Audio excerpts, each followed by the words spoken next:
विशिष्ट जनों का सीआरसी लखनऊ परिवार की तरफ से बहुत बहुत स्वागत, वंदन और अभिनंदन। प्यारे साथियों, हमारा सौभाग्य है कि आज के इस विशिष्ट दिवस पर आयोजित हो रहे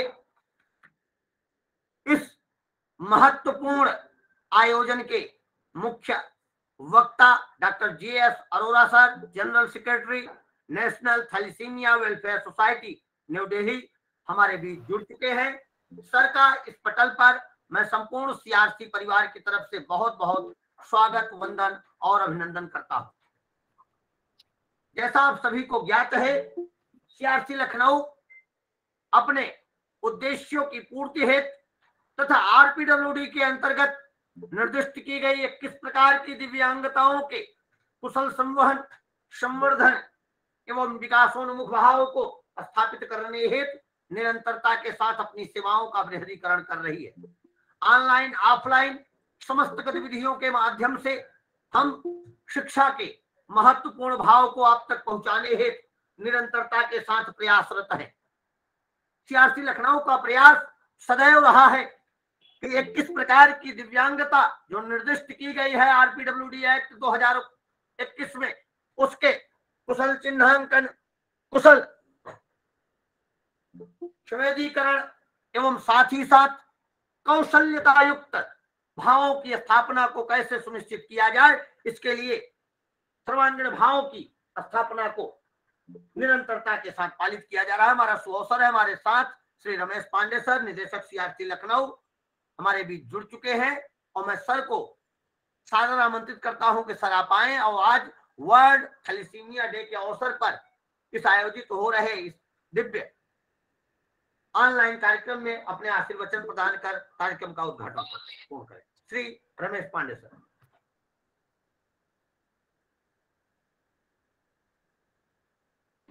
क्या आप तक आवाज?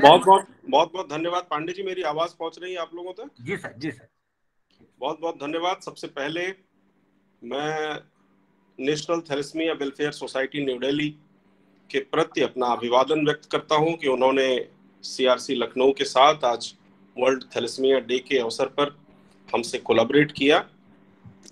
मैं आज के हमारे रिसोर्स पर्सन और general secretary National Thalassemic Welfare Society New Delhi से डॉक्टर JS अरोड़ा साहब का बहुत स्वागत करता हूं कि आज उन्होंने अपने बहुत व्यस्ततम समय में से समय निकाल के सीआरसी लखनऊ के साथ हमारे जो पार्टिसिपेंट्स हैं, हमारे जो पेरेंट्स हैं, हमारे जो बेनिफिशियरीज हैं, उनके साथ जुड़ के आप अपने नॉलेज को शेयर करेंगे।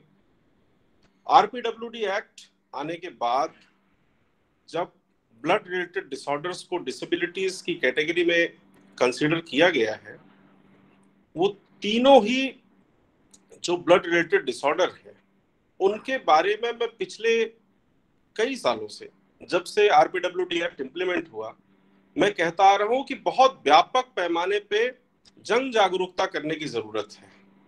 इसके जो टेक्निकलिटीज है, इसकी जो मेडिकल रिक्वायरमेंट है, इसकी जो रिहेबिलिटेशन की रिक्वायरमेंट्स है, इसकी जो थेरेपेटिक रिक्वायरमेंट्स है, वो तो है ही है, लेकिन आम जन में या जो लोग रिहेबिलिटेशन के सेक्टर में प्रैक्टिस कर रहे हैं, वो सब इन ब्लड रिलेटेड डिसऑर्डर्स के प्रति इनके जो कॉमन कैरेक्टरिस्टिक्स हैं, इनके जो प्राइमरी कैरेक्टरिस्टिक्स हैं, उनके प्रति जागरूक हों और इनके प्रति कैसे समाज में सर्विसेज को एक कॉमन प्लेटफॉर्म पे लाके जो भी हमारे कॉमन रिसोर्सेज अवेलेबल हैं उनका ऑप्टिमल यूटिलाइजेशन हो सके, उस बारे में भी सोचने की जरूरत है।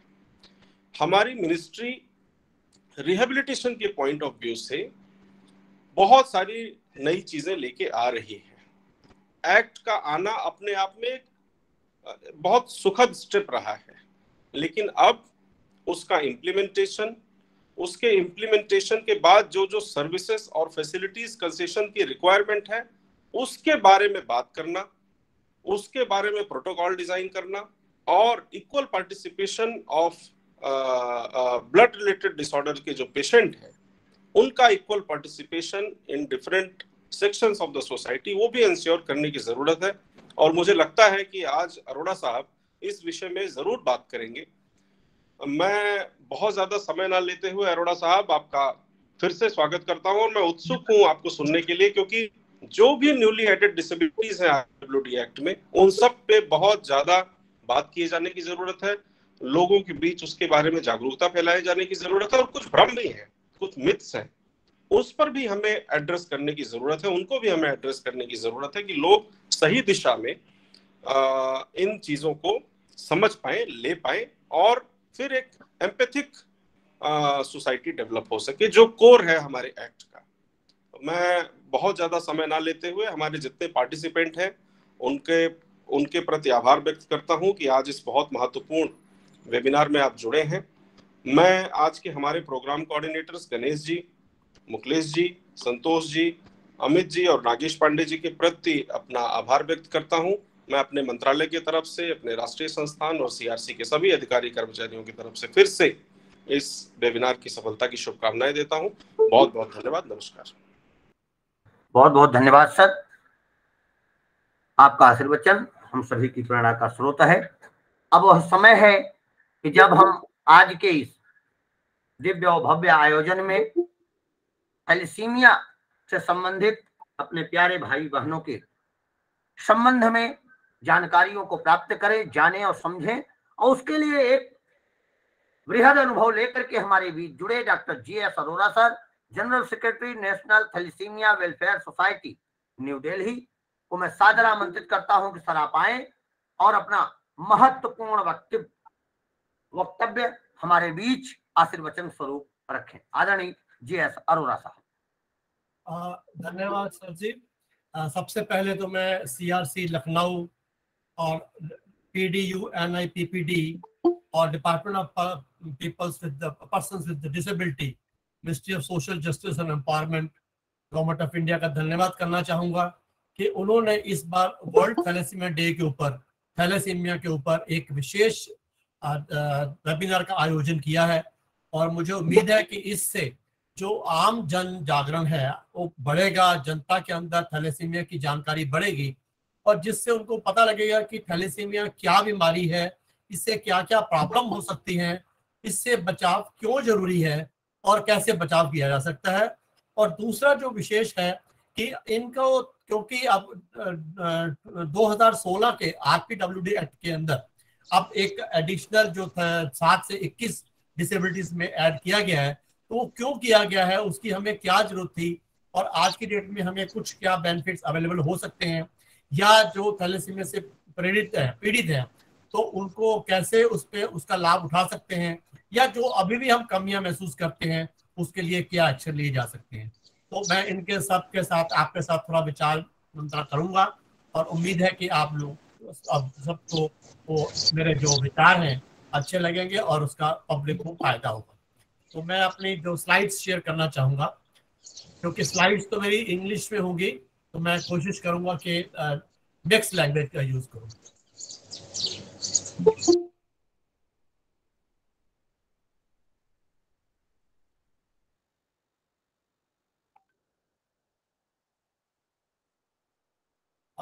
मेरी स्लाइड्स विजिबल है?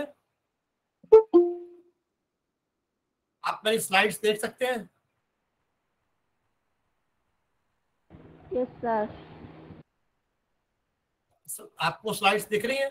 जी सर, जी सर। ओके, धन्यवाद। तो एक बार फिर आपका धन्यवाद करते हुए मैं अपने टॉपिक की तरफ जाता हूं। सबसे पहली चीज है कि इसका नाम थैलेसीमिया कैसे पड़ा।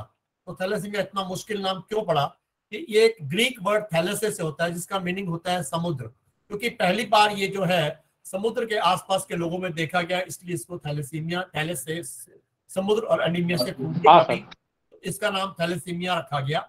और क्योंकि ये मेडिटेरियन कंट्री के आसपास पाया गया, तो इसलिए इसको मेडिटेरियन एनीमिया भी कहते हैं।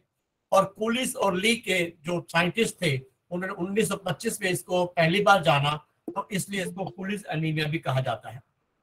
ये एक प्रकार का एनीमिया होता है जिसको लिए आज तक कोई ऐसी दवा नहीं बनी है कि हम इसको क्योर कर सके। यहाँ तक कि मैनेजमेंट भी नहीं उससे हो सकती, जैसे कि डायबिटीज और हाइपरटेंशन में होती है। इसमें जो होता है कि जो हमारी बॉडी है, एक पूरा इनफ जो रिक्वायर्ड हीमोग्लोबिन है, या वो कम बनाती है या वो डिफेक्टिव बनाती है।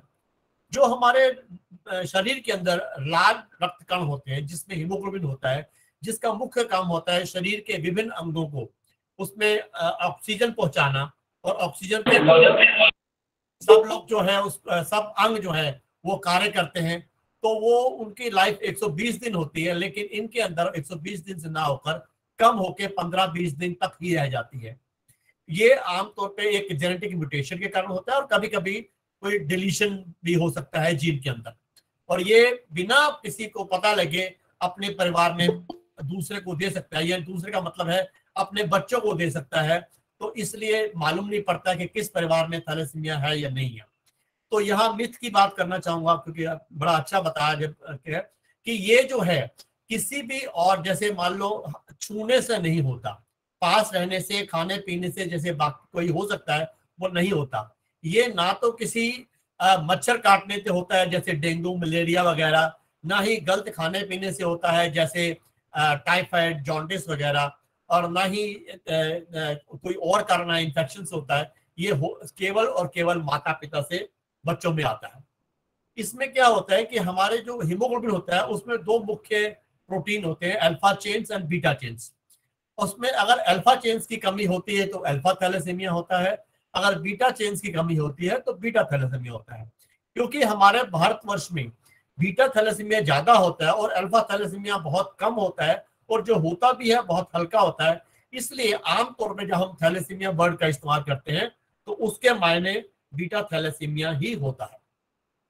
ये मुख्यतः 3 प्रकार से होता है, एक थैलेसीमिया माइनर, ट्रेट या कैरियर, और दूसरा इसमें क्या होता है कि थोड़ा सा हीमोग्लोबिन कम हो सकता है लेकिन जरूरी नहीं है, इसमें लाइफ बिल्कुल नॉर्मल रहती है।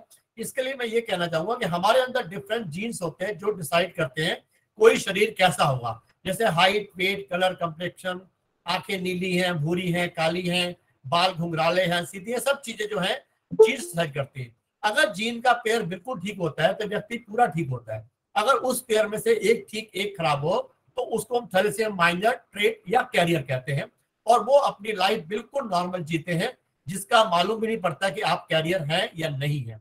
उनको कोई दवा की, किसी तरह के इलाज की आवश्यकता नहीं होती। थैलेसीमिया मेजर एक ऐसा रोग है जिसमें दोनों जीन खराब होते हैं, और ये आमतौर के अंदर शरीर के बच्चा पैदा होने के 3, 4, 6 महीने में या ज्यादा 2 साल के अंदर अंदर उसका मालूम पड़ जाता है।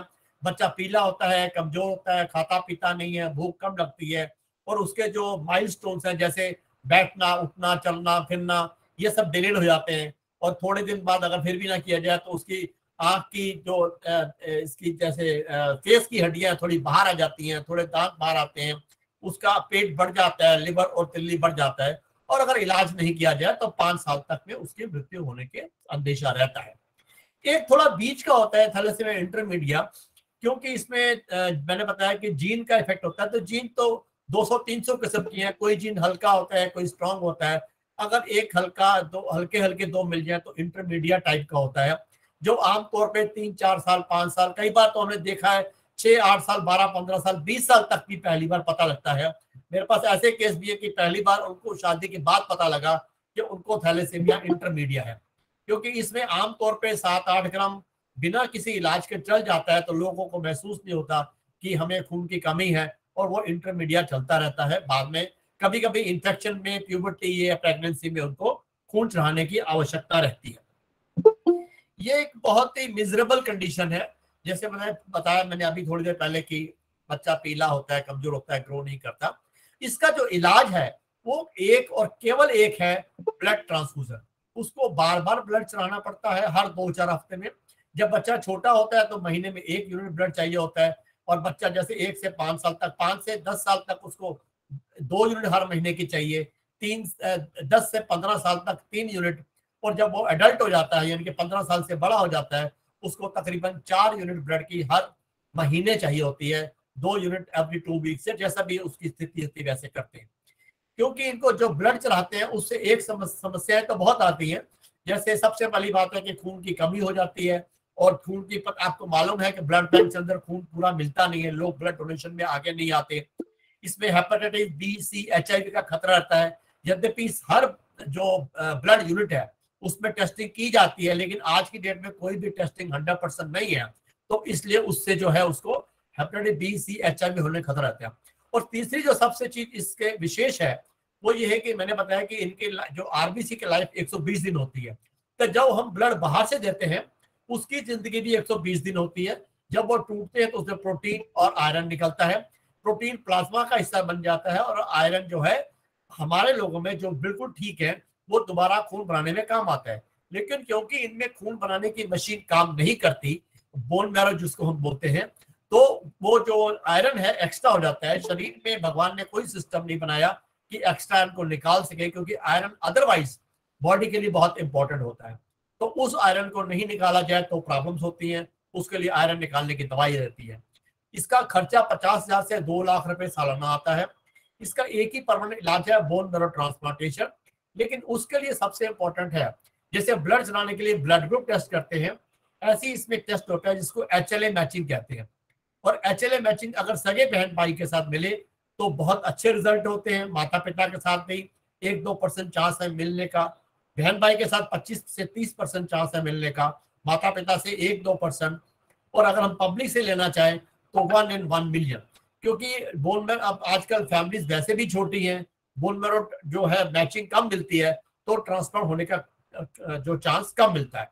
दूसरा, ये बहुत महंगा है, 15 से 20 लाख तक का है, और रिस्की बहुत होता है। ड्यूरिंग जब बोन मैरो ट्रांसप्लांट करते हैं तो वो उसके जो सारा अपना सिस्टम है उसको किल किया जाता है। यानी कि जैसे हम कोई खराब बर्तन में दूध डालेंगे तो दूध फट जाएगा, तो पहले बर्तन को मांजा जाता है, साफ किया जाता है।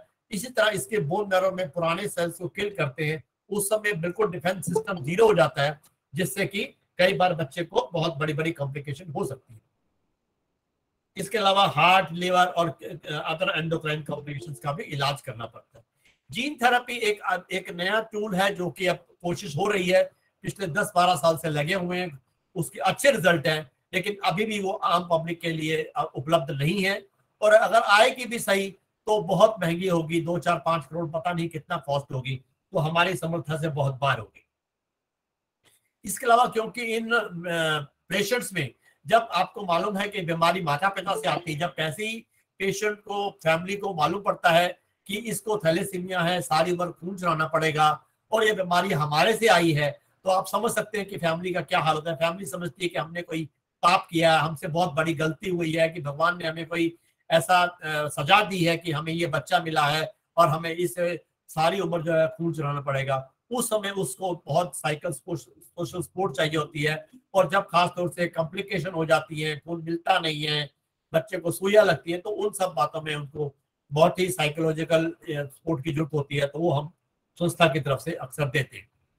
तो मुख्य कॉम्प्लिकेशन जो थैलेसीमिया में अक्सर देखी जाती है, खून की कमी से सांस फूलना है, जैसे मैंने बताया कि बच्चा कमजोर हो जाता है। और सबसे बड़ी बात है सोशल स्टिग्मा, क्योंकि कुछ ना कुछ फीचर्स ऐसे होते हैं जो कि नॉर्मल से हट जाते हैं। जैसे मैंने बोला कि चेहरे की हड्डियां फूल जाती हैं, हाथ पैर कमजोर होते हैं, तो और पब्लिक के अंदर बच्चा थोड़ा जाने से कतराता है कि थोड़ा सा इसको तो थैलेसीमिया है। और कई बार जो है जनरल पब्लिक होते हैं कि इससे मुझे ना हो जाए, तो या बच्चा ये कमजोर है, इसको इसके साथ खेलना नहीं है, इसको चोट ना लग जाए। कई बार टीचर समझते हैं कि ये बच्चा कमजोर है, इसको कोई भारी काम ना दिया जाए, खेलने ना दिया जाए, तो ये सब स्टिग्मा जो है उसको झेलना पड़ता है। और अगर उसको टाइम पे खून नहीं मिलता तो उसको जिगर तल्ली बढ़ जाते हैं, वो समस्या आती है, हम बताएंगे बाद में आके। और जैसे मैंने पहले बताया कि खून की कमी होती है, हेपेटाइटिस बी, सी, HIV हो सकता है, और बार बार अस्पताल जाना पड़ता है। आप समझ सकते हैं एक माता पिता के लिए एक बार भी अगर जैसे वैक्सीनेशन, पोलियो, DPT के लिए वैक्सीन के लिए जाना मुश्किल होता है, और उसको बच्चे को सुई लगती है, बच्चे से ज्यादा मार होती है, तो आप समझ लीजिए छोटे बच्चे को जब बार बार खून चढ़ाने जाते हैं तो बच्चे का और माँ का, पेरेंट्स का क्या हाल होता है, यू कैन अंडरस्टैंड। मैंने बताया इसका आयरन बढ़ जाता है, उसकी कॉम्प्लिकेशन होती है, हम थोड़ा आगे आके बताएंगे। और उसको निकालने की जो दवाइयां हैं वो जिंदगी भर देनी पड़ती है, बहुत पेनफुल है, कॉस्टली है। और सबसे बड़ी बात है क्योंकि बच्चे को बार बार ब्लड चढ़ाना पड़ता है, अस्पताल जाना पड़ता है, कभी टेस्टिंग के लिए, कभी इन्फेक्शन हो गया, तो उसको एजुकेशन पे असर पड़ता है, वो स्कूल मिस करता है, या पेरेंट्स जो है उनका जो है ऑफिस मिस होता है, बिजनेस मिस होता है, तो फैमिली की इनकम में कमी आ जाती है और बच्चे की एजुकेशन में दिक्कत आती है। अगर हम इस थैलेसीमिया पेशेंट का इलाज नहीं करें, बिल्कुल नहीं करते, तो उम्र 1 से 5 साल तक है, अगर हम सिर्फ खून चढ़ाते हैं, बाकी इलाज नहीं करते, दवाइयां नहीं देते, आयरन नहीं निकालते, तो 8 से 18 साल हम मानते हैं। और अगर उसको आधे मन से किया जाए इलाज, यानी कि कभी ब्लड चढ़ाया जाए कभी ना चढ़ाया जाए, वैसे इनमें ब्लड चढ़ाने के लिए कम से कम 10 ग्राम रखना चाहिए। अगर आपने 6, 7, 8 ग्राम रखा, कभी चढ़ा दिया कभी नहीं चढ़ाया, पूरा दवाइयां नहीं दी, तो उम्र 15 से 30 साल तक होती है। लेकिन एक सबसे अच्छी बात, खुशी की बात यह है कि अगर इनको टाइम पे बिल्कुल सेफ ब्लड मिलता रहे और इनको पूरा चिलेशन यानी कि पूरी लोहा निकालने की दवाइयां मिलती जाए, कॉम्प्लिकेशन का इलाज सही हो, तो ये बच्चे बिल्कुल नॉर्मल होते हैं, बिल्कुल ऐसे होते हैं जैसे उनको थैलेसीमिया है ही नहीं। यानी कि उनके फीचर्स भी नॉर्मल होंगे, उनकी हाइट, वेट, कम्प्लेक्शन भी नॉर्मल होगा, वो कुछ भी पढ़ाई कर सकते हैं। अपना डॉक्टर, हमारे ऐसे बहुत से थैलेसीमिक हैं जो इसमें 45-50 साल तक पहुंच चुके हैं, वो डॉक्टर्स हैं, इंजीनियर्स हैं, बिजनेस करते हैं, उनकी शादियां हुई हैं उनके, और नॉर्मल बच्चे भी हैं। अब हम देखा जाए कि दुनिया के अंदर थैलेसीमिया का क्या स्टेटस है। सबसे पहली बात तो है कि वहां जल्दी डायग्नोस होता है, क्योंकि वहां हेल्थ फैसिलिटी अच्छी है, पेरेंट्स भी जल्दी बच्चे को लेके जाते हैं, कोई प्रॉब्लम होती है और डायग्नोस्टिक फैसिलिटी अच्छी है, तो जल्दी डायग्नोस होने से जल्दी इलाज हो जाता है। ब्लड की वहां अवेलेबिलिटी की प्रॉब्लम नहीं आती, सेफ ब्लड अवेलेबल है। वहां की टेस्टिंग जो ब्लड डोनर्स की भी और अच्छी होती है, जिससे उनको हेपेटाइटिस बी, सी, HIV खतरा हमारे देश से भी बहुत कम है। उनका जो ट्रीटमेंट है तकरीबन फ्री है, और या तो वो इंश्योरेंस कंपनी देती है या सरकार देती है या एम्प्लॉयर देता है। ट्रीटमेंट की कॉस्ट 0 है वहां पर। थैलेसेमिक्स वहां पर बहुत अच्छे इस समय एजुकेटेड है और अच्छी अच्छी एम्प्लॉयमेंट में ऑलरेडी एम्प्लॉयड है। They are enjoying happy married life and even some of them have become grandparents. वो दादा दादी, नाना नानी तक भी बन चुके हैं। और मैंने यहाँ 5th डिकेड लिखा है, अब तो मुझे मालूम है कि 60-65 साल के भी थैलेसीमिया के पेशेंट्स हैं वहां पर। अगर हम भारत की बात करें तो ये डायग्नोस्टिक फैसिलिटी जो है केवल बड़े बड़े शहरों में या सिटीज में उपलब्ध है। अभी भी छोटे शहरों में, गाँव का तो हम सोच भी नहीं सकते। और उनको ब्लड ट्रांसफ्यूजन के लिए 100 से 500 किलोमीटर तक दूर तक जाना पड़ता है। मुझे याद है कि अभी थोड़े टाइम, साल 10-12 साल पहले तक तो हमारे पास जम्मू से, भोपाल से ब्लड चढ़ाने के लोग आते थे। आज भी यूपी से और बिहार से लोग आते हैं, जो कि वहां पर फैसिलिटीज ना होने की वजह से वो ब्लड ट्रांसफ्यूजन के लिए यहाँ आना पड़ता है। और जो दवाई है, बाकी फैसिलिटीज है, वो कुछ सिलेक्टेड गवर्नमेंट हॉस्पिटल्स में फ्री है, नहीं तो कई जगह पर फैमिली को अपना कॉस्ट ऑफ ट्रीटमेंट देना पड़ता है। हालांकि 2016 में गाइडलाइंस बनी, नेशनल हेल्थ मिशन ने गाइडलाइंस बनाई और उसमें प्रोविजन है कि मिलना चाहिए। सरकार फंड्स भी देती है, लेकिन आप समझ सकते हैं प्रैक्टिकली वो चीज नहीं होती जो हम रिटर्न में देखते हैं। तो बहुत से कम बच्चों को जो है रेगुलर दवाई मिलती है, बहुतों को दवाई टाइम पे नहीं मिल पाती। बहुत से कम बच्चे जो पूरा एजुकेशन ले रहे हैं, वो क्योंकि जब बच्चे बीमार होते हैं, कुछ पेरेंट्स सोचते हैं क्या इसकी तो जिंदगी नहीं है, वो पूरा उसको स्कूल से निकाल देते हैं, या और भी कई कारण होते हैं। या खास तौर से ये बड़ी एजुकेशन में दिक्कत आती है। मान लो हमने 12th पास कर ली, आपको पढ़ाई के लिए कोई दूसरे शहर, दिल्ली का बच्चे को सपोज कहीं गुजरात जाना है, महाराष्ट्र जाना है पढ़ाई के लिए, बेंगलोर जाना है, तो पेरेंट्स कहते हैं नहीं जाना, क्योंकि वहां तुम्हारा इलाज कैसे होगा, तुम्हें जो छोटा मोटा काम करना है यही कर लीजिए। तो उनकी एजुकेशन उतनी अच्छी नहीं हो पाती जो उनकी नॉर्मल होनी चाहिए। इसी तरह अगर जॉब के लिए अपने शहर से बाहर जाना पड़े, तो उनको हमेशा ये रहता है कि पता नहीं वहां जाऊंगा मुझे इलाज सही मिलेगा नहीं मिलेगा, तो पेरेंट्स भी अप्रीहेंसिव होते हैं, तो बाहर नहीं जा पाते। मैरिज के लिए आप समझ सकते हैं कि थैलेसीमिया कैरियर में इतना स्टिग्मा है, तो मेजर में क्या ये होगा। तो हमारे कुछ बच्चे जो है मैरिड हैं। हाँ, ये जरूर है कि अब थोड़ा सा ट्रेंड ये हुआ है कि 2 थैलेसीमिया मेजर भी आपस में शादी करने लग पड़े हैं। चलो इस तरह से वो पार्टनर तो बन जाते हैं, लेकिन वो फैमिली आगे फैमिली आगे नहीं बढ़ा सकते, यानी कि उनके बच्चे जो है वो नहीं होते। अगर बच्चे होंगे तो हर एक को वो थैलेसीमिया मेजर होगा। और अभी हमारे पास सिर्फ 40-45 साल तक के बच्चे, कोई कोई होगा 45 से बड़ा, लेकिन अभी इससे आगे नहीं है। अब मैं ये ल्यूकोड्रिशन इसलिए बताया कि इनको जब ब्लड चाहिए होता है वो सिर्फ आरबीसी चाहिए होता है। हमारे ब्लड का जो 3 हिस्से होते हैं मुख्यतः, और उसमें प्लाज्मा, प्लेटलेट और आरबीसी। तो प्लाज्मा तो अलग काम आता है, प्लेटलेट आप सोचते हैं कि डेंगू वगैरह के लिए यूज करते हैं, इनको सिर्फ आरबीसी चाहिए होते हैं। तो हम क्या करते हैं, जो आरबीसी में से हम क्या करते हैं, जो व्हाइट सेल्स होते हैं वो हटा देते हैं। अगर व्हाइट सेल जाएंगे तो रिएक्शन करेंगे, तो उसको बोलते हैं पैक्ड आरबीसी। लेकिन अलग करने के बाद भी कुछ व्हाइट सेल चले जाते हैं। अगर व्हाइट सेल्स को ल्यूकोसाइट्स कहते हैं, अगर व्हाइट सेल चले जाए तो उससे रिएक्शन होने खतरा रहता है, तो इसलिए उनको रिड्यूस्ड जो है ब्लड दिया जाता है, यानी कि उनसे से ल्यूकोसाइड निकाले जाते हैं। तो कुछ जगह पर तो ब्लड बैंक निकालते हैं, और जहां ब्लड बैंक में फैसिलिटी नहीं है तो उनको बेड साइड फिल्टर कहते हैं। जैसे कि ब्लड चढ़ता है तभी एक फिल्टर की आवश्यकता होती है, वो हर बार नया लगाना पड़ता है, और कई बार और रिएक्शन हो जाए तो उस वाश सेल देते हैं, लेकिन फिल्टर तब भी लगाना पड़ेगा। ये एक एडिशनल कॉस्ट पड़ती है जो कि पेशेंट्स को देनी पड़ती है।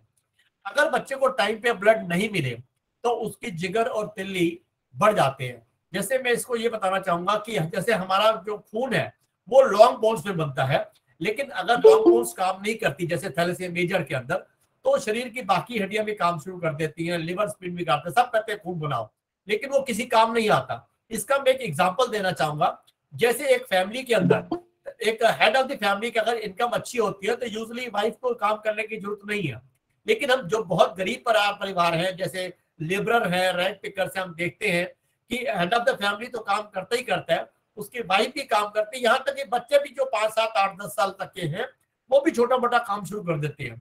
उन बच्चों की कमाई किसी काम तो नहीं आती, लेकिन बच्चों को उल्टा चोट लग जाती है, कभी धुएं से खांसी रहती है, टीबी हो जाती है, यानी कि उनको काम तो करना पड़ता है, उसका फायदा नहीं होता। इसी तरह से जब हमारी लॉन्ग बोन्स में सही ब्लड नहीं बनता तो जिगर तिल्ली भी ये काम करती है, जिससे वो बढ़ जाती हैं, और तिल्ली का काम होता है कि खराब वाले खून को निकालना बाहर, लेकिन क्योंकि जब ये ज्यादा बड़ी होती है तो साफ वाले खून को भी खाना शुरू कर देती है, तो उनसे ब्लड रिक्वायरमेंट उल्टा बढ़ जाती है, और कई बार इससे जो है उसके टीएलसी, डीएलसी, प्लेटलेट भी कम हो जाते हैं, और बार बार ब्लड ज्यादा चढ़ेगा तो हेपेटाइटिस बी, सी, एचआईवी का खतरा भी बढ़ जाता है। और दूसरा, तिल्ली क्योंकि ज्यादा खून खा रही है तो हीमोग्लोबिन जो हम कहते हैं 10 ग्राम से ऊपर रखना चाहिए, वो भी रखने में समस्या आती है। ये सारी समस्याएं शुरू हो जाती है अगर उनको टाइम पे पूरा ब्लड नहीं मिले। तो जब बहुत ज्यादा बढ़ जाती है, जब थोड़ा बढ़ता है तो हम जल्दी ब्लड चला के ठीक कर सकते हैं, लेकिन बहुत ज्यादा बढ़ जाए तो उस कंडीशन में हमें तिल्ली निकालनी पड़ती है, लेकिन 5 साल से पहले नहीं निकाल सकते। निकालने से पहले इनको 2-3 इंजेक्शन लगाते हैं, मेनिंजाइटिस का, हिप का और न्यूमोनिया का, और उनको सारी उम्र फिर दवाई लेनी पड़ती है ताकि इन्फेक्शन ना हो, और कई बार उनके प्लेटलेट बढ़ जाते हैं तो एस्पिरिन देनी पड़ती है। ये सब समस्याएं होती हैं, और इसकी जो तिल्ली अगर निकालनी पड़ जाए तो एक बहुत बड़ी समस्या आती है। खासतौर से हमने देखे जो बाहर के हमारे पेशेंट आते हैं, गवर्नमेंट हॉस्पिटल में आप जाओ, आज अगर एनरोल करोगे तो आपका 6-8 महीने तक नंबर नहीं आएगा।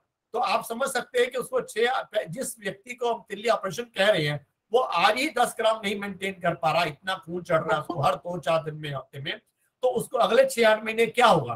तो वो अल्टीमेटली भगवान को ही प्यारा हो जाता है। मैं तो ये कहना चाहूंगा, बहुत समस्या आती है, लेकिन अगर प्राइवेट में जाता है तो 1 से 1.5 लाख तक खर्चा आता है। वो एक बड़ी समस्या है जो कि बहुत से परिवार अफोर्ड नहीं कर सकते। अब मैंने बताया था कि इनमें आयरन बढ़ जाता है। हमारे शरीर के अंदर जो है जो ब्लड है उसका मुख्य कारण प्रोटीन और आयरन होता है। जो एक बार जो हम ब्लड चलाते हैं उसमें 1 यूनिट के अंदर 200 से 250 मिलीग्राम तक ब्लड जाता है, आयरन जाता है। और अगर जिसको 2 यूनिट हर महीने चढ़ते हैं उसको करीब 15 से 16 मिलीग्राम आयरन एक्स्ट्रा डेली जाता है, जबकि आमतौर पे 1 मिलीग्राम होता है। तो 1 साल में 6 ग्राम तक चलाते हैं। तो ये आयरन अगर नहीं निकाला जाए तो, और जो जिनको ब्लड नहीं चढ़ता जैसे थैलेसीमिया इंटरमीडिएट है, तो उसके अंदर जो है जो हमारे खाने से भी जो आयरन होता है वो एक्स्ट्रा एब्जॉर्ब होता है। मैं आपको बताना चाहूंगा कि हमारे शरीर का सिस्टम ये है कि अगर आपका हीमोग्लोबिन अच्छा है तो 1 मिलीग्राम आयरन वो एब्जॉर्ब होगा, 1 मिलीग्राम स्टूल में निकल जाएगा। लेकिन अगर वो आपका हीमोग्लोबिन कम है, मान लो 6-7 ग्राम 8 ग्राम है, तो शरीर सोचता है कि आयरन कमी है, वो जितना ज्यादा आयरन होगा वो एब्जॉर्ब करेगा। लेकिन इंटरमीडिएट में तो वही बात है, ब्लड तो बन नहीं रहा, तो एचबी कम है तो आयरन ज्यादा एब्जॉर्ब होता है। या ऐसे व्यक्ति जो मैंने बताया कि जिनका हीमोग्लोबिन कम होता है, पूरा ब्लड नहीं मिलता उनको, तो वो भी एक्स्ट्रा एब्जॉर्ब करते हैं, तो उनका आयरन और एक्स्ट्रा बढ़ जाता है। और अगर हम इसको नहीं निकालते तो बहुत डैमेज होता है, वो मैं अभी आपको आगे बताता हूँ। सबसे पहली चीज है पेट में डिस्कम्फर्ट है, लिथार्जी है, वीकनेस है, फेटीग, ये सब लक्षण आते हैं। शरीर का रंग थोड़ा डार्क हो जाता है, बच्चा जो है जो भी माता पिता का कम्प्लेक्शन है उससे डार्क दिखता है। उसका लिवर में फाइब्रोसिस हो जाता है, और इतनी जो 2 साल में शुरू हो जाता है फाइब्रोसिस होना। अगर उसको हेपेटाइटिस बी या सी हो तो उसको 10 साल में सिरोसिस। आपने सुना होगा कि अगर जो लोग जिनका लिवर खराब होता है, डैमेज होता है, या बहुत ड्रिंक करते हैं या दवाइयों की वजह से उनको सिरोसिस हो सकता है, और इन बच्चों में अगर हेपेटाइटिस बी सी हो जाए और आयरन ना निकाला जाए तो 10 साल में यह समस्या आ सकती है। जोड़ों में दर्द हो सकता है, हार्ट प्रॉब्लम हो जाती है, और अगर हम आयरन नहीं निकालते तो 15 साल में हार्ट फेलियर से डेथ होने का चांस रहता है। अगर हम देखें तो थायराइड में जमा होने से थायराइड की बीमारी होती है, पैराथायराइड से हाइपोपैराथायराइडिज्म, अगर पैंक्रियास में जमा हो जाए तो डायबिटीज हो जाती है, इसी तरह पिट्यूटरी जमा हो जाए तो ग्रोथ ठीक नहीं होती, अगर सेक्सुअल ऑर्गन में जमा होता है तो उसके सेक्सुअल ऑर्गन्स पूरे डेवलप नहीं होते, प्यूबर्टी ठीक नहीं आती और इनफर्टिलिटी रहती है। दुनिया में इस समय 3 दवाइयां हैं जो कि आयरन को निकालने के काम आती है। एक पहली दवाई के बारे में थोड़ा सा बताऊंगा कि वो डेस्फ्रॉल है, जो कि सबसे पुरानी है, उसको गोल्ड स्टैंडर्ड माना जाता है। लेकिन उसमें समस्या ये है कि उसको हम मुंह से नहीं दे सकते क्योंकि वो पेट में अब्जॉर्ब नहीं होती, उसको इंजेक्शन के रूप में देते हैं। और इंजेक्शन भी ऐसे देते हैं, ऐसे नहीं देते जैसे हम टेटनस बी कॉम्प्लेक्स या कोई आम इंजेक्शन देते हैं, क्योंकि ये शरीर में डालने के 5 मिनट के अंदर ही शरीर से निकल जाती है। इसलिए इसको बहुत दूर से, बहुत ध्यान से, धीरे धीरे, आपने देखा कि ये पंप लगा हुआ है बच्चे को, ये पंप के साथ सिरिंज जोड़ के वो धीरे धीरे धीरे 10-12 घंटे में धीरे धीरे पुश करते हैं। जितनी स्लो पुश करेंगे उतना ज्यादा फायदा करेगी। और ये पंप की कॉस्ट इस समय 35,000 लेकर 50,000 रुपए तक है, और जो दवाई की खर्चा है वो एक बच्चे पर 200 से लेकर 800 रुपए महीना रोज का पड़ता है। जिस बच्चे को 1 यूनिट ब्लड चढ़ता है उसको 1 इंजेक्शन रोज का खर्च करना पड़ता है, जिसको 2 है 2, जिसको 4 यूनिट ब्लड चढ़ता है हर महीने में, उसको 4 इंजेक्शन रोज चाहिए होते हैं। आप समझ सकते हैं कि कितना महंगा और कितना ट्रॉमेटिक है, बच्चे को कितनी पेन होती है कि रोज 8-10 घंटे 12 घंटे, अगर आयरन ज्यादा हो तो हम कहते हैं 16 घंटे भी लगाइए, तो उसको नीडल लगा के सोना पड़ता है, सारा दिन वो लगा के रहना पड़ता है। ये मैं आपको एक 30 साल की एक पेशेंट के बारे में कुछ बताना चाहूंगा कि उसको 30 साल के अंदर करीब 840 यूनिट ब्लड चढ़ चुका है और 16,800 इंजेक्शन उसने डेस्फ्रॉल के ले चुकी है वो, और 72,000 घंटे जो नीडल है उसके पेट में लगी रही इसके लिए आयरन निकालने के लिए, और उसने 33,60,000 रुपए केवल डेस्फ्रॉल पे खर्च किया है। लेकिन वो ये इसलिए कर पाई कि उसके पिताजी जो है वो गवर्नमेंट एम्प्लॉय थे और सीजीएचएस बेनिफिशियरी के होने की वजह से उनको फ्री मिलता था। आप समझ सकते हैं कि किसी व्यक्ति के लिए ये खर्च करना बड़ा मुश्किल है। अब हम उम्मीद करते हैं कि वो कम से कम 60 साल तो जरूर जिएगी, भगवान करे और ज्यादा जिए, लेकिन मैं 60 साल तक आपको बताना चाहूंगा कि 60 साल तक अगर जीती है तो उसको 1000 बोतल ब्लड के और चाहिए, 20,000 इंजेक्शन और चाहिए, और करीब 1.25 लाख घंटे नीडल और इसके बॉडी के अंदर रहेगी, और 40 लाख रुपए का खर्चा और आएगा, वो भी अगर डेस्फ्रॉल की कॉस्ट नहीं बढ़ती तो। अब मैं इसमें एक और बताना चाहूंगा, हालांकि मैंने बताया 2 दवाइयां और हैं जो पहले बताया, लेकिन वो हर एक को सूट नहीं करते। अभी भी कुछ बच्चे ऐसे हैं जिनको डेस्फ्रॉल देना पड़ता है, या जिनको उस दवाइयों के साथ में डेस्फ्रॉल भी देना पड़ता है, और डेस्फ्रॉल की एक बहुत बड़ी समस्या आपके सामने मैंने रखी। ये एक और इम्पॉर्टेंट चीज है, हालांकि पेशेंट के मतलब की है, वो ये है कि अगर पेशेंट का इलाज शुरू से ठीक होता है तो पेशेंट बिल्कुल ठीक रहता है। मैं आपको दिखाना चाहूंगा, ये 3 साल में इसको हम एक्चुअली आयरन को एक फेरेटिन के टेस्ट से जानते हैं, जैसे हम हीमोग्लोबिन जानते हैं ब्लड के लिए, ऐसे इसमें फेरेटिन जांच करते हैं। अगर फेरेटिन जो है 3 साल में उसका देखा कि दोनों बच्चों को, 2 बच्चे ए एंड डी है, उनका 2000 से कम था। ए बच्चे ने अपना इलाज रेगुलर शुरू कर दिया, बी बच्चे ने देखा अब इलाज नहीं किया, 9 साल में उसका कद छोटा रह गया, 12 साल में उसको शुगर हो गई, और 15 साल में उसको हार्ट प्रॉब्लम हो गई। तब जाकर इसको समझ आई कि मुझे दवा लेनी चाहिए, इसने दवा लेनी शुरू करी। तो 24 साल में दोनों का फेरेटिन बराबर था, लेकिन फर्क क्या था कि जो ए बच्चा था उसको फेरेटिन भी कम था और इनमें से कोई प्रॉब्लम नहीं थी, जबकि जो दूसरा बच्चा था उसको ये प्रॉब्लम सारी हुई। यानी कि आपको अगर शुरू से इलाज नहीं मिलता सही ढंग से तो आपको ये कॉम्प्लिकेशन भुगतनी पड़ेगी। ये मैं बता रहा था कि परमानेंट इलाज स्टेम सेल ट्रांसप्लांटेशन या इसको बोन मैरो ट्रांसप्लांटेशन कहते हैं। इसमें जो डोनर होता है, जैसे मेरे सगे बहन भाई का बेस्ट होता है, अगर उसका छोटे उम्र की किया जाए, 5-7 साल की उम्र में अगर ऑपरेशन हो जाए तो रिजल्ट बहुत अच्छे होते हैं। ये कुछ रिस्क फैक्टर है, अगर जिगर तली ना बड़ा हो, ये सब चीजें हैं। अगर बेस्ट केस है तो 90% जो है बच्चा बिल्कुल ठीक होगा और उसमें थैलेसीमिया खत्म हो जाएगा, लेकिन 5% चांस है उसको बच्चे को बीमारी वापस आ जाएगी और 5% चांस है डेथ भी हो सकता है। और ये जो चांस, चाहे कितना भी अच्छा सेंटर हो, कितना भी अच्छा डॉक्टर हो, ये चांस उतना ही है। जैसे हम कहते हैं कि अगर हम ड्राइव करते हैं तो एक्सीडेंट का चांस हर एक के लिए, चाहे कितना 20 साल 30 साल पुराना ड्राइवर भी होगा, धीरे भी चलाएगा तब भी हो सकता है। तो इसके साथ यही है कि 90% जो है ठीक हो सकता है, 5% बीमारी वापस आ सकती है, 5% डेथ हो सकती है। और अगर यही अगर उसको थोड़ा थैलेसीमिया जो है, अगर उसको कुछ खराब है, यानी कि उसको टाइम पे ब्लड नहीं मिला, आयरन नहीं मिला, तो उस हिसाब से इसका जो है पूरा ठीक होने का 81% सेकेंड केस में, तीसरे में हम देखा 58% है, और उसमें जो है आप देखा डेथ रेट भी बढ़ जाता है। क्लास 2 है तो 15% और 3 में 19%।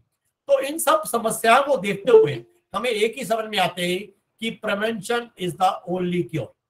तो हम अब उस पर बात करेंगे। तो ये जानना जरूरी है कि थैलेसीमिया बीमारी आती कैसे है। ये मैंने जैसे बताया, कोई गलत खान पान से उसकी तरह नहीं आती, जैसे कि टाइफाइड या जॉन्डिस है। हमारे खांसी थूक से टीबी की तरह नहीं आती, मलेरिया की तरह मच्छर काटने से नहीं आती, डेंगू के जैसे होता है नहीं आती, चिकनगुनिया होता है। ये सिर्फ और सिर्फ माँ बाप से बच्चों में आती है। अगर मैंने बताया ये थैलेसीमिया कैरियर बताया जिसका एक जीन खराब होता है, अगर हस्बैंड वाइफ दोनों थैलेसीमिया कैरियर हो तब बच्चे में समस्या आ सकती है। क्योंकि जब भी बच्चा पैदा होता है एक जीन मदर का एक फादर का लेता है। अगर उसको दोनों ठीक मिल जाते हैं तो बच्चा बिल्कुल ठीक होता है। अगर एक ठीक एक खराब मिलता है और ऐसे ही एक खराब एक ठीक हो गया तो उसको थैलेसीमिया कैरियर होगा, जैसे माँ बाप होते हैं। अगर अनफॉर्चुनेटली उसको दोनों खराब मिलते हैं तो उस बच्चे में दोनों जीन खराब होने से थैलेसीमिया मेजर होता है, जिसको जैसे पुरानी समस्या मैंने बताई है, ब्लड चलाना, आयरन निकालना, इंजेक्शन लगाना, हॉस्पिटल जाना, ये सब समस्याएं होती है। और ये चीज हर एक प्रेगनेंसी में है। ऐसा नहीं है कि भाई अगर पहला बच्चा ठीक है तो दूसरे में ऐसे होगा, या पहला मेजर है तो अगला बच्चा ठीक होगा। जैसे हर प्रेगनेंसी में लड़का लड़की होने का चांस 50% है, ऐसे ही हर प्रेगनेंसी में थैलेसीमिया मेजर होने का चांस 25% है। इसलिए अगर कपल दोनों थैलेसीमिया कैरियर हो तो हर गर्भावस्था में जांच करना जरूरी है, जो कि 11 हफ्ते में हो जाती है, 11 से 13 हफ्ते में, कि अगर वो थैलेसीमिया मेजर है बच्चा तो अबॉर्ट कर सकते हैं, which is legal and allowed. अब दुनिया की बात करें तो दुनिया में एक इसको हम कहते हैं कि जहां जहां मलेरिया ज्यादा था वहीं थैलेसीमिया ज्यादा है। ये एक मलेरिया बेल्ट है जो साउथ अफ्रीका से शुरू होती है, साउथ अफ्रीका से मिडल ईस्ट होते हुए Pakistan, India, Bangladesh, Myanmar, Indonesia तक जाती है। ये जहां जहां मलेरिया ज्यादा था वहीं पर थैलेसीमिया ज्यादा पाया जाता है। ये माना जाता है कि अगर जिनको थैलेसीमिया कैरियर हो तो या थैलेसीमिया मेजर हो तो उनमें मलेरिया के कारण डेथ का चांस कम हो जाता है। तो ये एक हाइपोथेसिस है। तो ये क्योंकि उसी एरिया पाया जाता है तो इसमें ये देखा गया है कि ये वाले देश जो मैंने बताया आपको, साइप्रस, सार्डिनिया, इटली, ग्रीक, आपका Iran, Iraq, Pakistan, Bangladesh, up to Myanmar, Thailand, Indonesia तक, यहाँ तक जो है थैलेसीमिया बहुत ज्यादा पाया जाता है। और ये जो सिकल सेल है ये भी थैलेसीमिया से मिलती जुलती बीमारी है, थोड़ी अलग होती है, इसके आज जिक्र नहीं करेंगे। ये अफ्रीका में ज्यादा है, इसके अलावा इंडिया में भी ये पाया जाता है। और इंडिया में ज्यादातर ये ट्राइबल पॉपुलेशन के अंदर है, और वहां पर जो है थैलेसीमिया और सिकल दोनों होने से तो कॉम्बिनेशन नहीं पाया जाता है, यानी कि एक ही पेशेंट के अंदर सिकल थैलेसीमिया कंबाइंड भी होता है। ये जैसे मैंने बताया कि दुनिया की 7% पॉपुलेशन ऐसा है जो कि थैलेसीमिया या हीमोग्लोबिन डिसऑर्डर, हीमोग्लोबिन डिसऑर्डर में हम मानते हैं जैसे alpha thalassemia, beta thalassemia, HPC, D, इस तरह के सिकल सेल एनीमिया, ये सारे मिला के 7% पॉपुलेशन है। और करीब 400 मिलियन जो है वो कैरियर्स हैं, और 3 लाख से लेकर 4 लाख तक बच्चे हीमोग्लोबिन डिसऑर्डर से हर साल दुनिया में पैदा होते हैं। लेकिन हमारे 3 देशों की बात करें, इंडिया, थाईलैंड और इंडोनेशिया के अंदर करीब 50% जो पॉपुलेशन है वो थैलेसीमिया कैरियर है। और तो जब 50% कैरियर है तो 50% मेजर भी है। जैसे कि आप जानते हैं कि हमारे भारत की जनसंख्या बहुत है, तो इस हिसाब से जो इंडिया है हमारा वो थैलेसीमिया कैपिटल भी है। डायबिटिक कैपिटल तो है ही है, थैलेसीमिया कैपिटल भी है। अगर जो भारत की प्रेवेलेंस की बात की जाए दुनिया के अंदर तो 4.5% मैंने बताया आपको जो थैलेसीमिया है। भारत में 3.9%, करीब 5 करोड़ लोग ऐसे हैं जो थैलेसीमिया कैरियर हैं। और दिल्ली में 18 में से एक थैलेसीमिया कैरियर है। 10,000 से 12,000 बच्चे हर साल हिंदुस्तान में थैलेसीमिया मेजर पैदा होते हैं, और दिल्ली में 200 करीब हर साल। ये कुछ कम्युनिटी में ज्यादा है, जैसे पंजाबी, सिंधी, बंगाली, गुजराती, लेकिन ये सब पुरानी बातें हो गई जब आज से 20, 25, 50 साल पहले। लेकिन अब इतनी माइग्रेशन हो चुकी है, इंटरकास्ट शादियां हो चुकी हैं, और हमने देखा है कि हर पॉपुलेशन के अंदर अब यह पाया जाता है, चाहे वो ब्राह्मण है या साउथ इंडियन है, केरला है, तमिलनाडु है, आपका इवन बंगाल है, कर्नाटका है, वहां सब जगह ये पाया जाता है। तो ये इसका कोई इतना इंपॉर्टेंस नहीं है। लेकिन हाँ, ये जरूर है, अगर हम भारत में 4% कहते हैं तो इन कम्युनिटीज के अंदर करीब 10% से ज्यादा पाया जाता है। तो आप जब तक आपने बताया कि मैंने बताया कि हर 45 मिनट में एक नया थैलेसीमिया बच्चा पैदा हो रहा है, तो आप समझ सकते हैं जैसे ही मेरा ये लेक्चर खत्म होगा तब तक एक नया थैलेसीमिया मेजर भारत में और आ चुका होगा। ये मैं फोटो लगाई है अमिताभ बच्चन जी की, मेरे ख्याल है हमारे भारत के सबसे बड़े सेलिब्रिटी यही है, और इनकी उम्र इस समय 80 साल है और हाइट जो है 6 फुट 2 इंच के आसपास है। तो आप समझ सकते हैं कि एक व्यक्ति जो इतनी अच्छी सेहत होते हुए 80 साल में, मेरे ख्याल जितने लोग हम सुन रहे हैं, पढ़ रहे हैं, उनसे ज्यादा एक्टिव है, और उनके कोई पैसे कमी नहीं है, रिसोर्स की कमी नहीं है, लेकिन ये भी थैलेसीमिया कैरियर है। तो हमें सबसे पहले चीज समझना है कि अगर अमिताभ बच्चन थैलेसीमिया कैरियर हो सकते हैं तो हम क्यों नहीं हो सकते। तो ये हर व्यक्ति को ये सोचना चाहिए कि मैं भी थैलेसीमिया कैरियर हो सकता है। कोई ऐसा शक्ल देख के क्राइटेरिया नहीं है कि आप सोचे कि मैं थैलेसीमिया कैरियर नहीं हो सकता। अगर हम देखें कि दुनिया के अंदर क्या प्रिवेंशन या अवेयरनेस प्रोग्राम चल रहे हैं, इटली के अंदर थैलेसीमिया कैरियर की जांच में जरूरी है प्रेगनेंसी के अंदर, ईरान में भी 1997 से जरूरी है, यूएई में, अरब कंट्री में जो है, यहाँ पर सऊदी अरेबिया में उन्होंने 2006 में कानून पास किया जिसमें हर शादी से पहले 8 टेस्ट जरूरी थे। 8 में से एक थैलेसीमिया, इसके अलावा HIV है, सिकल सेल है, सिस्टिक फाइब्रोसिस है, कुछ और बीमारियां भी हैं। ग्रीक में जो है 10% तक थैलेसीमिया कैरियर था, और आप समझ सकते हैं कि 1990 के बाद कोई थैलेसीमिया एक बच्चा सिर्फ पैदा हुआ है। पैलेस्टीन, जहां के रोज बम फटते रहते हैं, आप देखते हैं कि इजराइल पैलेस्टीन का झगड़ा रहता है, उतनी प्रॉब्लम्स होने के बावजूद भी वहां प्री नेटल जो है टेस्ट कंपल्सरी है। इसके अलावा ताइवान के अंदर कैरियर रेट बहुत कम है, 1.1%, उसके बाद भी वहां नेशनल स्क्रीनिंग प्रोग्राम है। मालदीव छोटी सी कंट्री है, वहां भी स्क्रीनिंग प्रोग्राम है। यूएस, यूके के अंदर न्यूबॉर्न स्क्रीनिंग है, सिकल सेल के लिए, और थैलेसीमिया स्क्रीनिंग है प्रेग्नेंट वुमेन के लिए। सिंगापुर के अंदर 97 से स्क्रीनिंग प्रोग्राम चल रहा है और कोई नया बच्चा तो वहां पैदा नहीं हुआ। ये कुछ सक्सेस स्टोरी बताना चाहूंगा। Cyprus, Sardinia, Greek, Italy, Thailand के अंदर साइप्रस से 1974 में प्रोग्राम शुरू किया और 1984 तक उन्होंने थैलेसीमिया कंट्रोल कर लिया।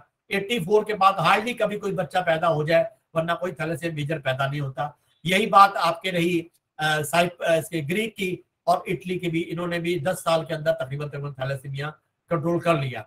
साइप्रस में एक बहुत बड़ी बात मैं बताना चाहूंगा जो हमारे यहाँ थोड़ा बहुत मुश्किल है, अगर सब लोग साथ दे तो हो सकता है। वहां पर अगर जो भी शादी कराने आएगा तो चर्च वाले पहले उसको थैलेसीमिया कैरियर की रिपोर्ट दिखानी पड़ेगी, तब शादी करेगा।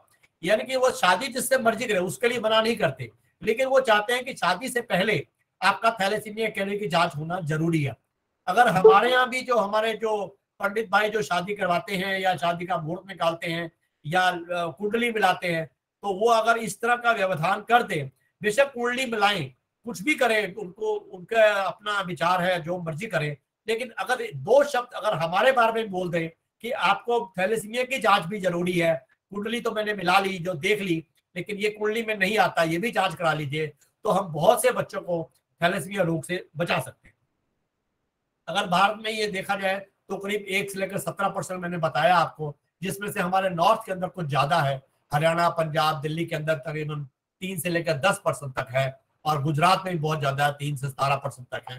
कुछ कम्युनिटीज जैसे मैंने बताई कि नॉर्थ में सिंधी पंजाबीज हैं, और गुजरात में भानुशाली, कुछ लुहाना, और इसी तरह महाराष्ट्र में है कोलीस, एग्रीज, और कर्नाटक अंदर लिंगायत के अंदर ये ज्यादा पाया जाता है। अब इसकी प्रिवेंशन की जरूरत क्यों है, आप समझ सकते हैं, इतनी मैंने आपको बता चुका हूं कि ये अनुवांशिक है, इसका बचाव हो सकता है, रिपीटेड बार बार ब्लड चढ़ाना पड़ता है, अस्पताल जाना पड़ता है, रोज इंजेक्शन लगाना पड़ते हैं, महंगा इलाज है। पूरे देश की अगर बात करें तो 1.5 लाख थैलेसीमिया मेजर बच्चे जिनको ब्लड चढ़ता है, तो आप समझ लो कि 1800 करोड़ रुपया सरकार को चाहिए कि उनके इलाज के लिए, और करीब 40% तक जो ब्लड है थैलेसीमिया में यूज होता है। अगर हम एक बच्चे को बचा लेते हैं, करीब हम 1000 या 1500 यूनिट बचाते हैं पूरी लाइफ के अंदर, और 1 करोड़ 1.5 करोड़ तक उसका खर्चा बचा सकते हैं। और इसकी इग्नोरेंस पब्लिक में बहुत ज्यादा है। आज भी लोगों को नहीं पता कि थैलेसीमिया क्या होता है, लोग प्रोनाउंस नहीं कर पाते या कहते हैं अच्छा ब्लड डिसऑर्डर है, बहुत ध्यान से नहीं बोल पाते। यहाँ तक कि मेडिकल प्रोफेशनल में अगर बात की जाए उनको नहीं मालूम कि थैलेसीमिया कैसे डायग्नोज करना है। ये थोड़ा अफसोस की बात है, लेकिन ये सच है और ये प्रिवेंटेबल है, इसलिए हम चाहते हैं कि इसको प्रिवेंट करना चाहिए। अब इसके लिए अवेयरनेस के लिए रिसोर्स पर्सन कौन है? मैं तो कहूँगा हर व्यक्ति, सोशल वर्कर, आपके लोकल मोहल्ला प्रधान है, आपके लोकल प्रधान है, RW के लोग हैं, पॉलिटिशियन हैं, आप पॉलिटिशियंस हैं, आपका MP MLA, जो भी लोग हैं आप उसको इन्वॉल्व कीजिए, अवेयरनेस क्रिएट करिए। ऐसे ही आर्य समाज, सिंधु समाज, जैन, अग्रवाल समाज, सिख लीडर, चर्च, तो इन जगह पे हम जाके अपने लेक्चर भी देते हैं, उनको अवेयर करते हैं। टीचिंग इंस्टीट्यूट के अंदर बहुत, क्योंकि वहाँ स्टूडेंट्स बहुत डिसिप्लिन रहते हैं, तो वहाँ भी उनको थैलेसीमिया के बारे में बताया जा सकता है। ऐसे कॉलेजेस हैं, कॉर्पोरेट सेक्टर में आजकल बहुत अच्छा एक अपॉर्चुनिटी है, क्योंकि मल्टीनेशनल के अंदर एक बिल्डिंग के अंदर हजार लोग होते हैं, तो वहां पर भी रेगुलर लेक्चर दे सकते हैं और ब्लड डोनेशन कैंप में भी वो लोग हेल्प कर सकते हैं। सोशल मीडिया आजकल एक बड़ी इंपॉर्टेंट तरीका है मैसेज स्प्रेड करने का। स्मॉल छोटे छोटे ग्रुप मीटिंग में बताया जा सकता है। बाकी बहुत बड़े बड़े सेमिनार कॉन्फ्रेंस हम करते ही रहते हैं, जिसमें पूरे देश से एक्सपर्ट्स को बुलाते हैं और पब्लिक को और पेशेंट्स को बुलाते हैं। और मास मीडिया, जो कि उसमें तो गवर्नमेंट का सहयोग बहुत जरूरी है। अगर ministry of social justice welfare, social justice empowerment, अगर वो भी, अगर, क्योंकि आफ्टर ऑल अब थैलेसीमिया डिसेबिलिटी इंक्लूड है, अगर वो भी पब्लिक अवेयरनेस में ऐसा कुछ हेल्प करे तो बहुत सारे बच्चों को हम थैलेसीमिया रोग से बचा सकते हैं। अब इसमें अवेयरनेस के बाद दूसरा काम होता है ये जानना कि उनको थैलेसीमिया कैरियर है कि नहीं है। तो सबसे अच्छा तरीका, आसान तरीका तो ये है, जिसके फैमिली में थैलेसीमिया है उसके बहन भाई को, उसके चाचा मामा जो रिश्तेदार है, उनका टेस्ट किया जाए, तो उनमें बहुत जल्दी ज्यादा लोगों को पता लगा थैलेसीमिया कैरियर है। इसी तरह सबसे इंपॉर्टेंट जो है, वो जब भी प्रेग्नेंट वुमन जो है डॉक्टर के पास जाती है, उसको पहले ही ट्राइमेस्टर यानी कि पहली विजिट में ही उसको थैलेसीमिया की जांच होनी चाहिए, क्योंकि वो एक ऐसी स्टेज है जब वो तैयार होती है हर तरह की जांच के लिए और हर कहना मानने के लिए, और उसमें हम एकदम जो है रिजल्ट भी अच्छे दे सकते हैं। तो उस समय हर गायनेकोलॉजिस्ट को थैलेसीमिया कैरियर की जांच करनी चाहिए जैसे ही पहली बार वो उसके पास जाती है। एनीमिया स्क्रीनिंग होती रहती है देश के अंदर कई जगह। अगर हम एनीमिया स्क्रीनिंग के साथ थैलेसीमिया भी जोड़ दें तो हम उसको भी, थैलेसीमिया को भी अवेयर किया जा सकता है। इस तरह कैस्केड स्क्रीनिंग का मतलब यह है कि अगर हम एक कैरियर देख लिया, मान लो पॉपुलेशन स्क्रीनिंग करी, हमें 10 कैरियर मिले, अगर उस 10 कैरियर के हमने रिश्तेदारों को देखा तो हमें 10 में से करीब 10, 15, 20 और मिल जाएंगे, तो हमारा काफी एफर्ट्स भी कम हो जाएंगी और ज्यादा कैरियर डिटेक्ट हो सकते हैं। तो सिबलिंग्स में देखा जाए तो हर 1 in 2, अंकल आंट में 1 in 4 एंड कजन्स में 1 in 8 रिस्क होता है थैलेसीमिया कैरियर होने का। तो कैरियर जांच करने के लिए सबसे बड़ी इंपॉर्टेंट है, carrier state is not a disadvantage. इसलिए मैंने आपको अमिताभ बच्चन का एग्जांपल दिया कि अमिताभ बच्चन में कोई प्रॉब्लम नहीं है तो आपको या मुझे कैसे हो सकती है। और रिस्क केवल तभी है जब हस्बैंड वाइफ दोनों कैरियर होते हैं, और अगर मान लो मेजर हो जाता है तो सारी उम्र की समस्याएं आपने आप सुनी अभी।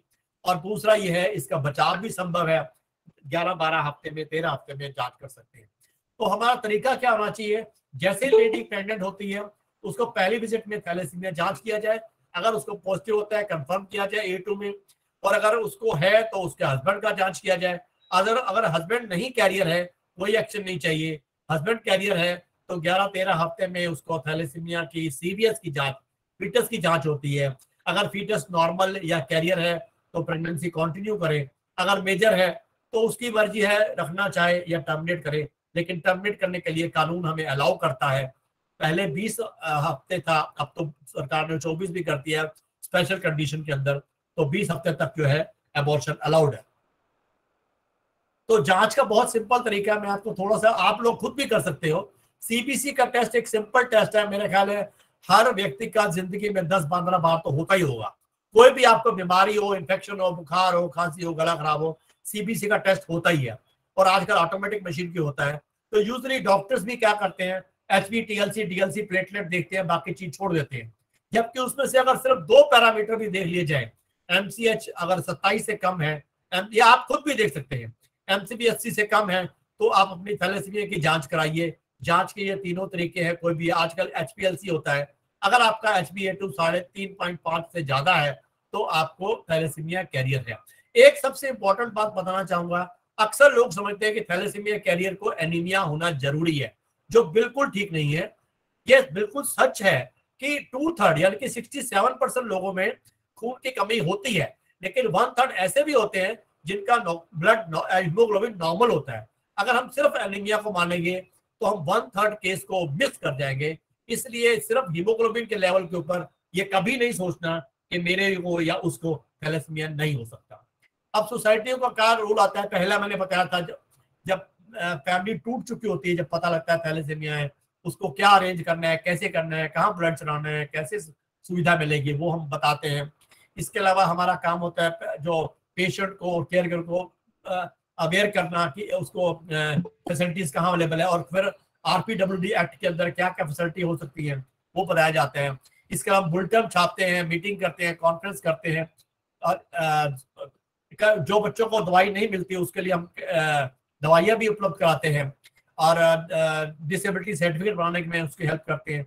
पब्लिक अवेयरनेस में हमारा काम है, कॉर्पोरेट के साथ मिलकर वहाँ एक्टिविटी करते हैं, और बच्चों को थोड़े दिन के लिए कभी अपनी बीमारी को, दर्द को भुलाने के लिए हम रिक्रिएशन एक्टिविटी भी करते हैं, पिकनिक टाइप की वो भी करते हैं। अब इनके सोशो इकोनॉमिक चैलेंजेस क्या हैं? आप बार बार कुछ चीजें रिपीट होगी लेकिन वो जरूरी है। इनको बार बार ब्लड चढ़ता है, सर्वाइवल बड़ा मुश्किल है, और रोज के प्रिक लगने हैं, ब्लड चढ़ाने के लिए, इंजेक्शन लगाने के लिए, इन्फेक्शन का खतरा रहता है, हेपेटाइटिस B, C, HIV खतरा है। इसके अलावा मैंने बताया आपको 100 से 500 किलोमीटर चलना पड़ता है, एजुकेशन, एम्प्लॉयमेंट, बिजनेस का लॉस होता है, दवाई महंगी है। एक चीज बताना चाहिए कि गवर्नमेंट जो पॉलिसी बनाती है यूजुअली BPL के लिए बनाती है, लेकिन BPL में अगर देखा जाए तो आज की डेट में BPL मानते हैं जिसकी इनकम 1 लाख से कम है, 10,000 महीने से कम है। तो आप समझते हैं कि 1 लाख में तो कुछ भी नहीं कर सकते, और इनके तो और खर्चे बहुत होते हैं। तो मेरे ख्याल है अगर यहाँ गवर्नमेंट के कुछ ना कुछ हायर अथॉरिटी जरूर यहाँ होंगे, मेरे उनसे रिक्वेस्ट है कि वो इस बारे में सोचें, ये BPL का जो टैग हटाया जाए और इसको जो है 5-8 लाख कम से कम किया जाए, ताकि उनको पूरे बेनिफिट मिले। सोशल स्टिग्मा के लिए एक ही तरीका है कि जितनी अवेयरनेस ज्यादा होगी, जितने लोग ज्यादा स्क्रीनिंग कराएंगे, तो स्टिग्मा कम होता जाएगा। और दूसरा, इनको हर समय जो है एक डर लगा रहता है कि पता नहीं अपनी पूरी जिंदगी जी पाएंगे, नहीं जी पाएंगे। अब हम बात करते हैं आज के विशेष विषय की, RPWD एक्ट 2016 में।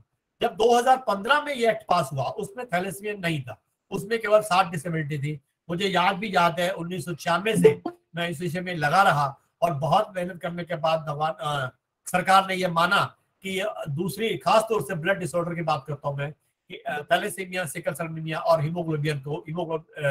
हीमोफीलिया को भी इसमें इंक्लूड करना चाहिए।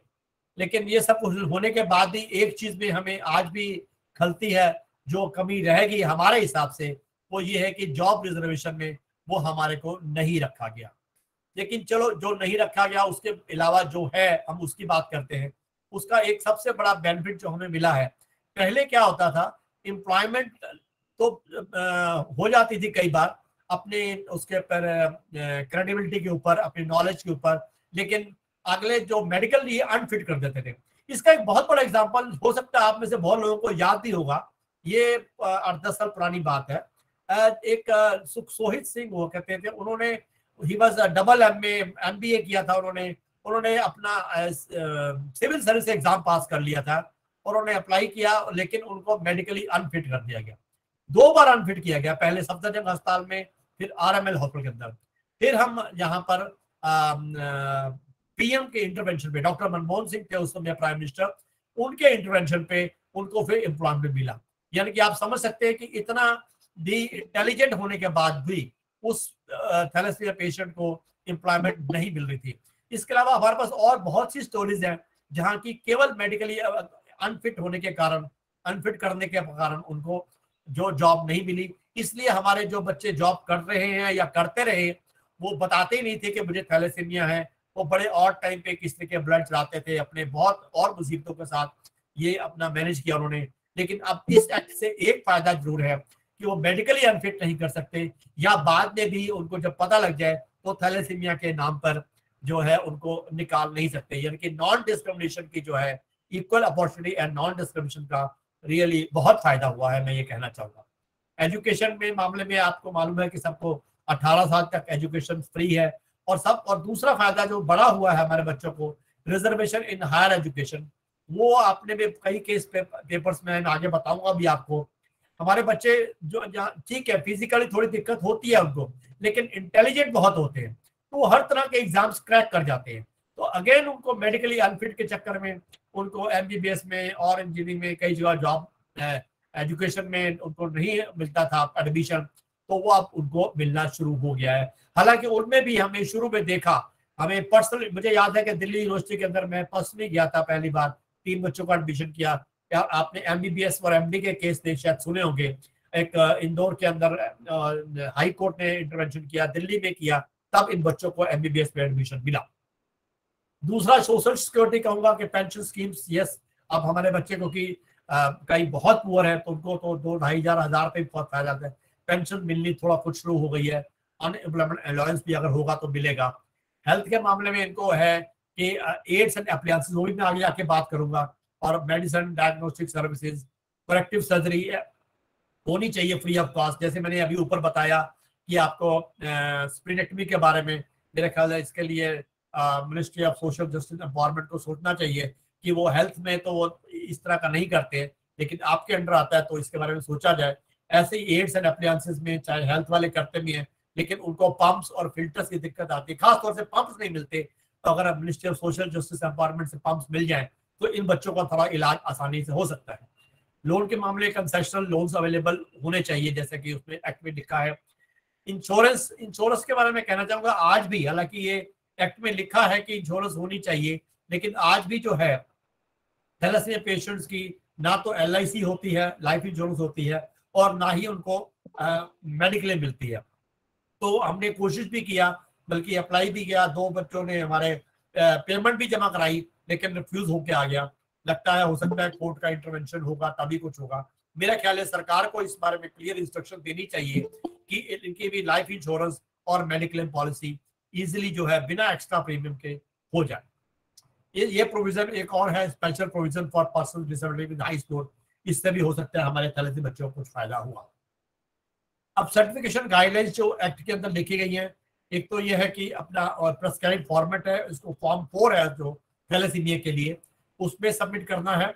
और उसमें आपका प्रूफ ऑफ रेजिडेंस जो है, आपको 2 पासपोर्ट साइज फोटो है, रेजिडेंस प्रूफ जो है आधार कार्ड या एनरोल नंबर है।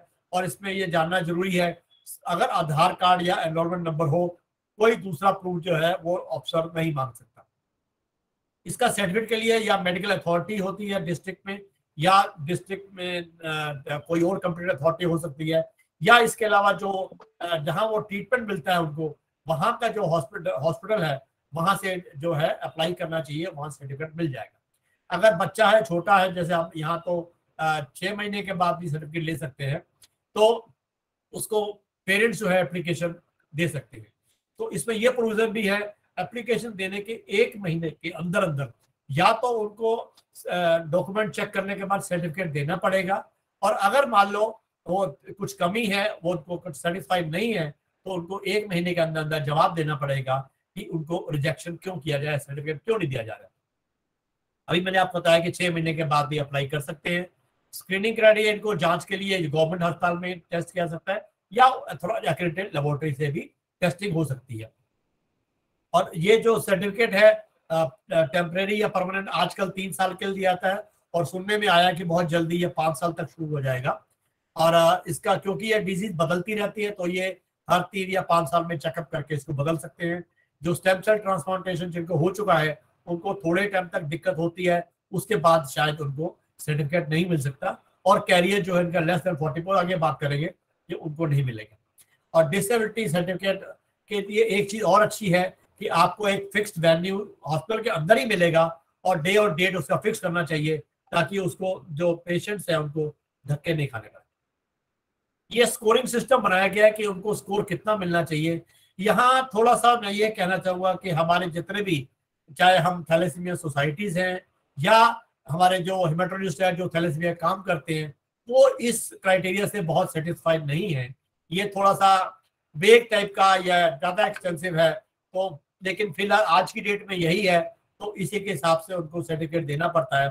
हमारे बहुत से एक्सपर्ट्स ने मिलके हेल्थ मिनिस्ट्री और सोशल जस्टिस एम्पावरमेंट मिनिस्ट्री के साथ मिलके कुछ मीटिंग्स करी हैं, नए रिकमेंडेशन दिए हैं, लेकिन अभी इम्प्लीमेंट जब तक नहीं हुए तब तक हमें इसी क्राइटेरिया के ऊपर ही सर्टिफिकेट मिलेगा।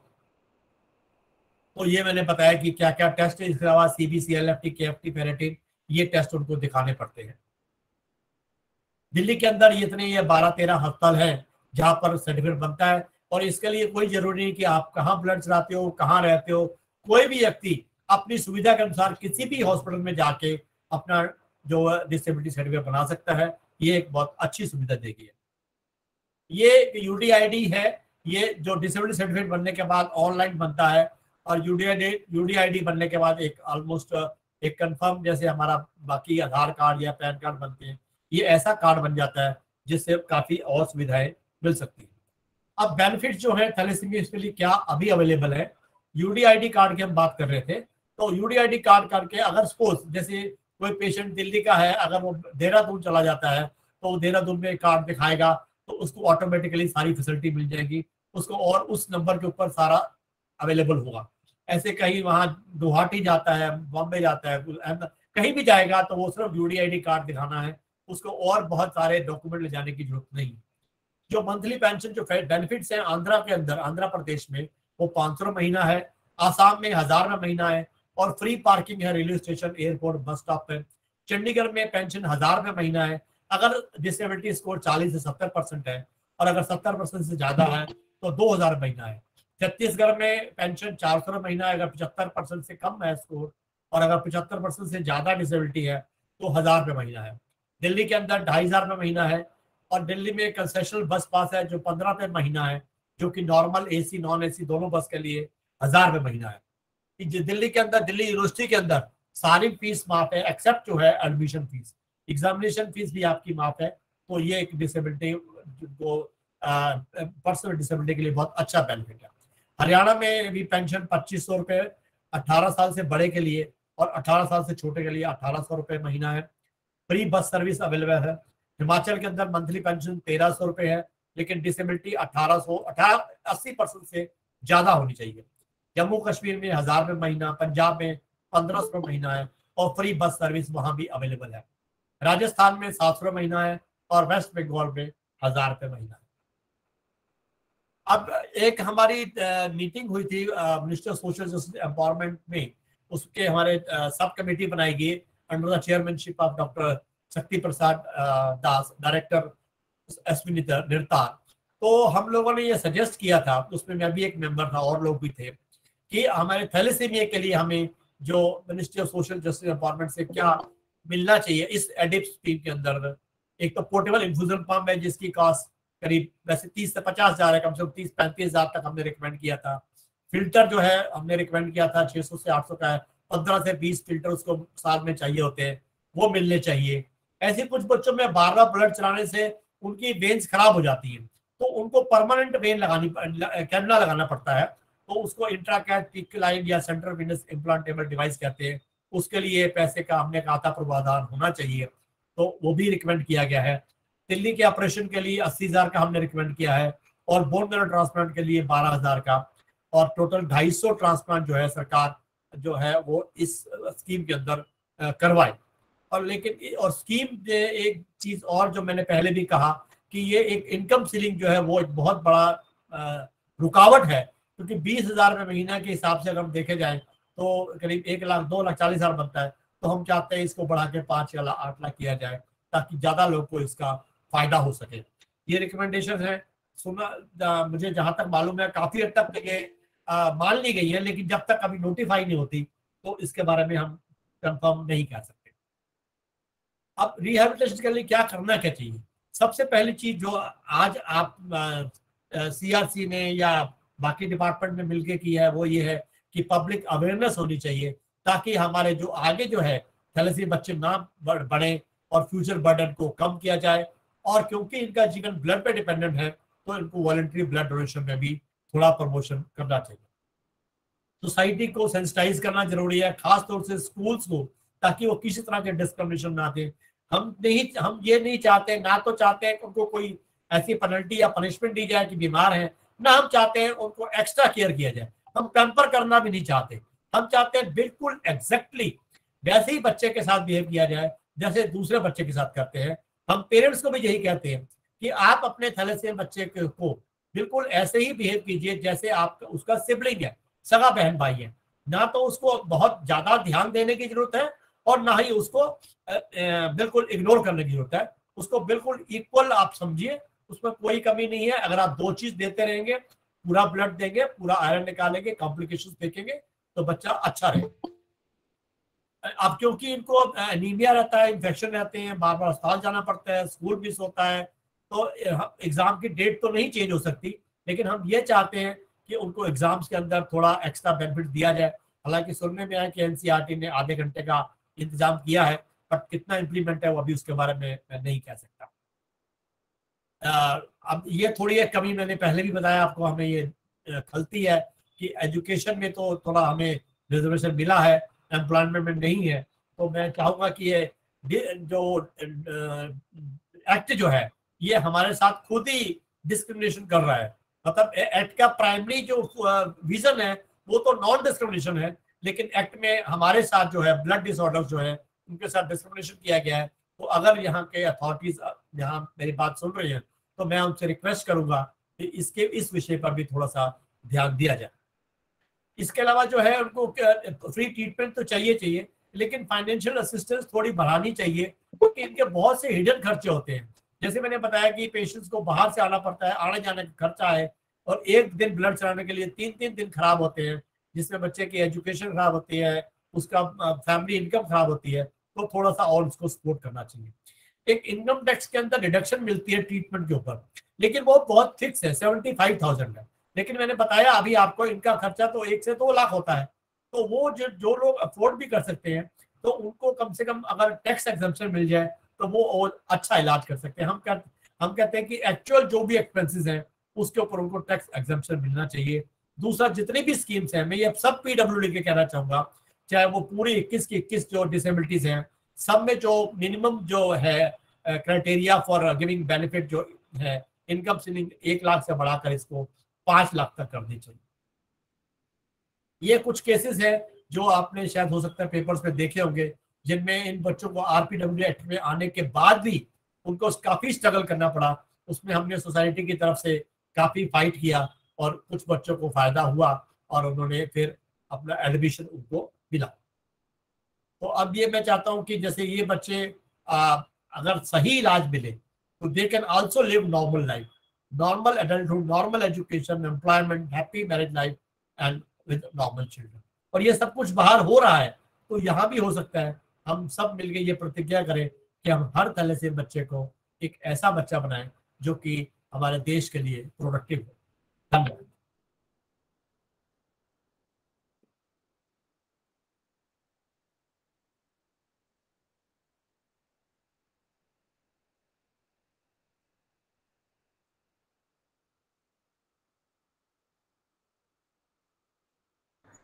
बहुत बहुत धन्यवाद सर। सहज भाव से और विधिवत उदाहरणों के द्वारा वर्तमान परिस्थितियों में क्या स्थिति है, उस स्थिति के सापेक्ष कौन कौन सी सेवाएं प्रदान की जा पा रही हैं, उन पे आने वाले व्यय क्या है, समयावधि क्या है, तथा साथ ही साथ लाभांश का पीरियड क्या है, उन सभी पक्षों पर आपने बृहद भाव रखा। आपका बहुत बहुत धन्यवाद सर। मैं अपने प्रतिभागियों से प्रश्न आमंत्रित करूंगा। अगर किसी प्रतिभागी का कोई प्रश्न हो आज सर के समक्ष, तो आप चाहें चैट बॉक्स में रख सकते हैं अथवा अपना माइक ऑन करके सर के समक्ष अपनी बात आप रख सकते हैं। किसी भी प्रतिभागी का कोई प्रश्न हो, माइक आप सभी के लिए खुला है, आप अपने प्रश्न रखें। जी नमस्कार सर, हम विशाखा बात कर रहे हैं पटना बिहार से। सर हमारा एक क्वेश्चन है कि जो आपने बोन मैरो ट्रांसप्लांटेशन की बात की है तो वो किस एज तक करवाया जा सकता है? बोन मैरो ट्रांसप्लांटेशन ऐसा है कि मैंने बताया आपको कि जितना छोटा बच्चा हो, अगर 5-7 साल तक का बच्चा है तो उसके रिजल्ट्स बहुत अच्छे होते हैं, लेकिन 10-12 साल तक भी रिजल्ट अच्छे रहते हैं। 16 साल के बाद हम थोड़ा सा अवॉइड करते हैं क्योंकि कॉम्प्लिकेशन बढ़ जाती है, लेकिन ऐसा हमारे भारतवर्ष में भी 22-23 साल के थैलेसीमिया का सक्सेसफुल बोन मैरो ट्रांसप्लांट हुआ। Thank you very much sir. Sir एक रिक्वेस्ट और है, यदि आपने जो स्लाइड्स हमें शो करवाई हैं यदि उसकी पीडीएफ हम लोगों को मिल जाती तो काफी हेल्पफुल रहेगा, बिकॉज सर बहुत इजी वे में आपने ये चीज समझाई है, तो हम चाहते हैं कि हम वो आगे भी स्प्रेड कर सकें। That's why I need your help sir. Ma'am मैं थोड़ा सा बता देना चाहूंगा कि ये कार्यक्रम पूरी तरीके से रिकॉर्डेड है। आप सीआरसी लखनऊ की जो हमारे यूट्यूब चैनल है उस पर जा करके कई बार इसका प्रयोग देख सकते हैं, समझ सकते हैं और किसी दूसरे को भी देखने के लिए प्रेरित कर सकते हैं। हाँ जी सर बट अगर पीडीएफ मिल जाती है तो उसमें एक कंबाइंड हम लोगों को मिल जाता है, इस वजह से हम रिक्वेस्ट कर रहे थे। Otherwise thank you very much sir. Thank you sir. प्रतिभागी का कोई प्रश्न आज के प्रेजेंटेशन से संबंधित? अगर अन्य किसी प्रतिभागी का कोई प्रश्न है तो सर के समक्ष रखें।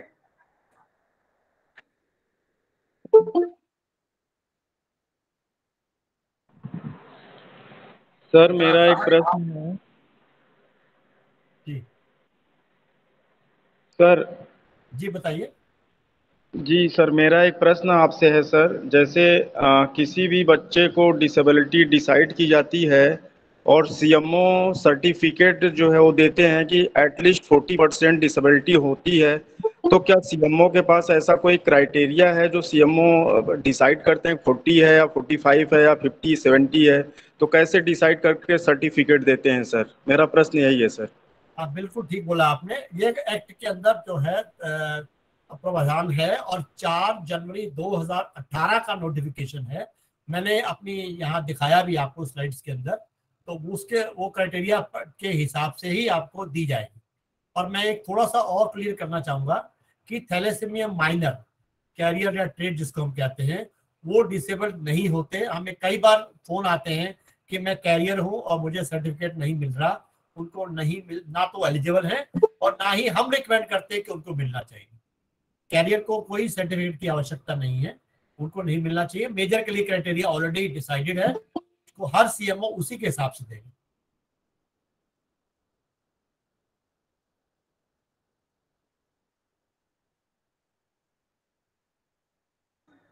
अन्य किसी प्रतिभागी का कोई प्रश्न?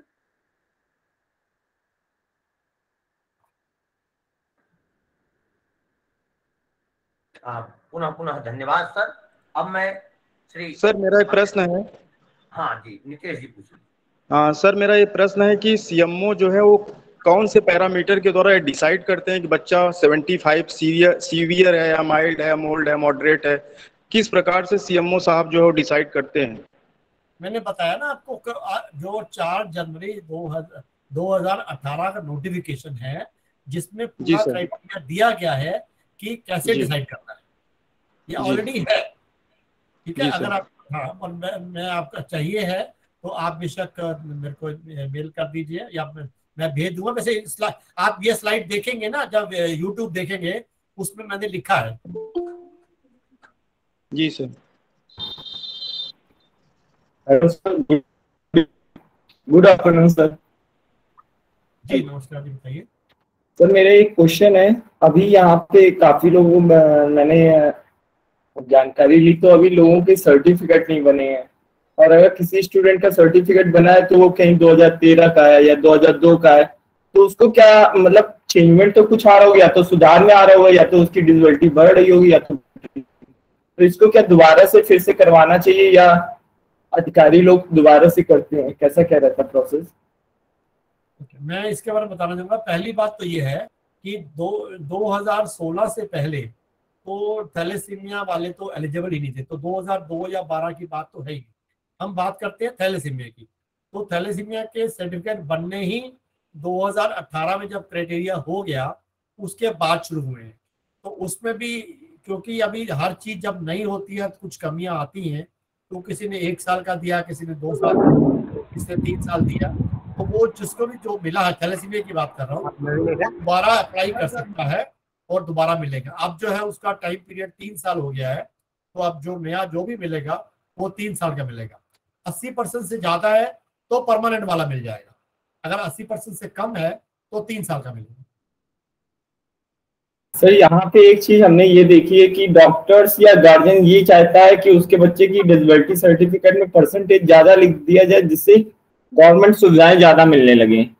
इसके लिए फिर मैं गार्जियन क्या समझाएं? नहीं, आपने बहुत अच्छी बात कही। हमने भी देखा, हमारे पास भी कई बच्चे आते हैं, वो 100% लिखा के ले आते हैं, 90% लिखा के ले आते हैं। मेरे ख्याल में वो ठीक नहीं है। तो मैं जहां तक जितना इंफॉर्मेशन मेरे पास है, मैं आपको बताना चाहूंगा कि 41% से लेकर 79% तक आपका कुछ भी लिखा हो सब बराबर है, उसमें बेनिफिट में कोई फर्क नहीं है। हालांकि हमने देखा कि शायद चंडीगढ़ में कुछ थोड़ा उन्होंने डिफरेंस रखा है 70-75 का, लेकिन अदरवाइज जो है जनरली कोई डिफरेंस नहीं है। तो मेरे हिसाब से, और एक बल्कि कई बार बहुत ज्यादा लिखाने का नुकसान भी होता है। अगर मान लो आपने 80% से ज्यादा, हमारे कुछ बच्चों ने 90 लिखवा लिया और डॉक्टर से रिक्वेस्ट करी, डॉक्टर ने मान लिया तो 90 100 लिखा लिया। तो उल्टा अगर आप 80 से 100% तक लिखा लेंगे तो जो उसने एम्प्लॉयमेंट देनी है, जिसने कुछ बेनिफिट देना है, वो लोग आप तो कुछ भी नहीं कर सकते, तो आपको हम कहाँ फिट करेंगे। तो मेरे हिसाब से वो गलत है जो आपका जर्नल बनता है। मेरे हिसाब से आपका 41 to अगर 70 भी है तो इट इज इक्वली, वो 45 लिखा हो, 55 लिखा हो या 65 लिखा हो, कोई फर्क नहीं है। ठीक है, 70 के बाद कुछ स्टेट्स में फर्क है, लेकिन 80 के बाद तो वही लिखा है जो वाकई जिसको प्रॉब्लम्स बहुत ज्यादा है। सर मैंने ये सब चीजें बहुत देख रहे हैं कि 18 साल का जब बच्चा हो रहा है, इससे ऊपर का, अभी एक बच्चा मेरे को ऑटिज्म या एलडी का एक बच्चा मिला, उसकी डिसेबिलिटी सर्टिफिकेट में पता नहीं उन्होंने, डॉक्टर ने क्या लिखा था कि मेरे को तो समझ में नहीं आ रहा था, ना उसमें एमआर था ना एलडी लिखा हुआ था उसमें। अभी मैं वो कागज देख रहा था अपने व्हाट्सएप मतलब फोटोज में, वो दिख नहीं रहा। मेरी स्पेशलिटी थैलेसीमिया है, तो मेरी रिक्वेस्ट है कि आप थैलेसीमिया से रिलेटेड बात करें, और किसी और विषय पे आपको शायद सीआरसी वाले या मिनिस्ट्री वाले कुछ जवाब दे पाए। बहुत बहुत धन्यवाद। जो प्रश्नगत भाव है उसे हमें लगता है हमारे सभी प्रतिभागियों के आगे है। मैं श्री अमित कुमार सर को आमंत्रित करूंगा कि सर आप आए और आज के कार्यक्रम में हमारे मुख्य वक्ता और सभी जुड़े हुए विद्वत्तजनों का बहुत धन्यवाद ज्ञापित करें। Shri Amit Kumar sir. Thank you sir, thank you sir. आज सीआरसी की तरफ से मैं धन्यवाद करना चाहता हूं डॉक्टर JS अरोड़ा सर का, general secretary National Thalassemia Welfare Society New Delhi का, जिन्होंने आज हमारे रिसोर्स पर्सन के तौर पे उन्होंने थैलेसीमिया के बारे में एक विस्तृत जानकारी दी। मैं आशा करता हूं कि आज हमारे साथ जुड़े जितने भी रिहैबिलिटेशन पार्टिसिपेंट्स होंगे और थैलेसीमिया सोसाइटी से रिलेटेड पर्सन आज हमारे साथ जुड़े हैं, उन्हें थैलेसीमिया के बारे में एक डिस्क्रिप्टिव नॉलेज मिली होगी। सर ने आज बहुत ही अच्छे तरीके से रिहैबिलिटेशन ही नहीं, थैलेसीमिया से जुड़ी हुई साइन एंड सिम्टम और उससे ट्रीटमेंट से रिलेटेड सारी जानकारी हमारे साथ शेयर किया। इसके लिए मैं सर को बहुत बहुत धन्यवाद करता हूँ। Thank you so much sir, thank you so much. साथ ही में धन्यवाद करना हमारे जाते जाते सिर्फ 2 मैसेज देना चाहूंगा। एक तो मैं वही चाहूंगा कि जो लोग आज पार्टिसिपेट किया है वो अपने फैमिली के अंदर जो भी अनमैरिड है या जिसकी शादी हो चुकी है, फैमिली कंप्लीट नहीं है, प्लीज थैलेसीमिया की जांच अवश्य कराएं, ताकि हमें और बच्चा थैलेसीमिया का नहीं चाहिए। और दूसरा, जो भी 18 साल से 65 साल तक है वो ब्लड डोनेशन के लिए अपने आप को वॉलंटियर करे, बाकी वहां की टीम देखिए। ये मैं एक मैसेज जरूर देना चाहता हूँ। Thank you so much sir. मैं सभी रिहेबिलिटेशन प्रोफेशनल से रिक्वेस्ट करूंगा कि सर के दिए हुए इंस्ट्रक्शन को प्लीज फॉलो कीजिए, कि जो भी लोग 18 साल से पहले जिन्होंने अभी शादी नहीं की है वो कृपया करके शादी से पहले थैलेसीमिया के टेस्ट जरूर कराएं और ब्लड डोनेट जरूर करें, ताकि जो लोग थैलेसीमिया से ग्रसित हैं उनको ब्लड मिल सके, या अदर डिजीज से रिलेटेड है उन्हें ब्लड की जरूरत होती है तो ब्लड उन्हें मिल सके। साथ ही मैं धन्यवाद ज्ञापन में अगली कड़ी में धन्यवाद करना चाहता हूँ डायरेक्टर श्रीमती श्री मीना कुमारी शर्मा मैम का, जो निदेशक है पंडित दीनदयाल उपाध्याय नेशनल इंस्टीट्यूट की। साथ ही मैं धन्यवाद ज्ञापित करना चाहता हूँ श्री रमेश पांडे सर का, जो कि सीआरसी लखनऊ के निदेशक महोदय हैं, जिनके मार्गदर्शन से हम ये सब कार्यक्रम ऑनलाइन और ऑफलाइन प्रोग्राम कंटिन्यूस करते आए हैं। साथ ही मैं धन्यवाद करना चाहता हूँ हमारे साथ जुड़े सभी रिहैबिलिटेशन प्रोफेशनल्स, पेरेंट्स का, जिनके उपस्थिति से हम ये कार्यक्रम